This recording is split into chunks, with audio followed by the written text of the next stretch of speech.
মুসলমান অন্য কোনো সূরা জানুক বা না জানুক, কিন্তু কমপক্ষে বিয়ে করার জন্য দুটো সূরা মুখস্থ করবে, তার মধ্যে একটা এটা সূরা, নাকি?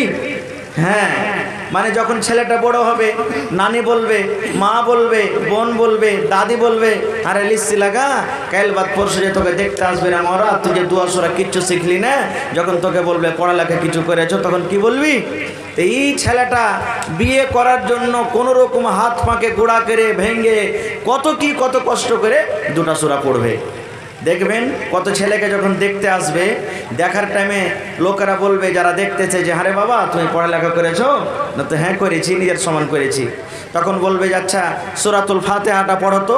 তুই এমনভাবে তোতার মতন করে মুখস্থ করে রেখেছে, ওকে বলবে সূরা ফাতিহা পড়তে, ও সূরা ফাতিহা শেষ করে কুল আল্লাহকে পড়ে থামবে। আছে না এরকম মানুষ?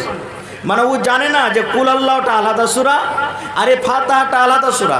ওকে সূরা পড়তে বলবে, তখন মনে করছে যে দুটো সূরা মুখস্থ করেছি, একটানাতে মেরে দিয়ে এক্সপ্রেস গাড়ি দুটো শেষ করবে। এ ভাই, এই সূরাটা তো আমাদের মুখস্থ আছে, কিন্তু এই সূরাটার ফজিলত কি আমরা হয়তো সকলে জানি না। জানি কি? যারা পড়ালেখা জানছেন তারা আলহামদুলিল্লাহ জানেন, কিন্তু কত ভাই জানেন না।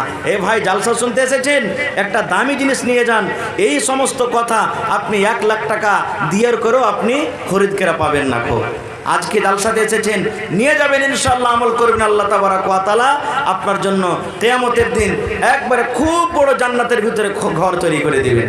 বলবেন হাজী মাওলানা, তাহলে জান্নাত যখন নিতে এসেছি, তো জান্নাত যাওয়াটা কি একবারে সহজ? জি, জান্নাত যাওয়া একবারে সহজ, একবারে সহজ। কেমন করে জান্নাত যেতে হবে? 2-4টা হাদিস আপনাদের সামনে তুলে ধরছি। নামাজ, রোজা, হজ, যাকাত এগুলো তো করতেই হবে, তার সাথে সাথে কিছু আমলের কথা আল্লাহ রাসূল বলেছেন, যে আমলগুলো তুমি যদি করো, আল্লাহ তাবারাক ওয়া তাআলা তোমার জন্য জান্নাতের ভিতরে ঘর বানিয়ে দেবেন।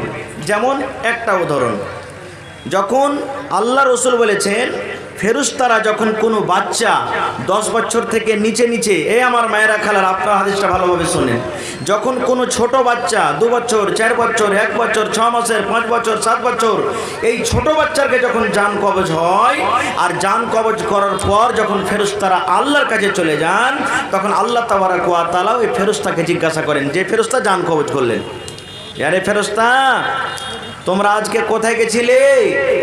আপনি বলেন তো, যে আল্লাহ কি জানে না যে কোন জায়গা থেকে ফেরেশতারা জান কবজ করে আসে? আল্লাহ জানেন কি জানেন না?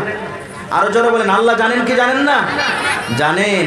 তবু আল্লাহ ফেরেশতাদের মুখ থেকে শুনবেন, বলবেন, ফেরেশতা রে তোমরা কোথায় থেকে আসছো? আজকে তোমাদের ডিউটি কোথায় ছিল? তখন ফেরেশতারা বলবে যে আল্লাহ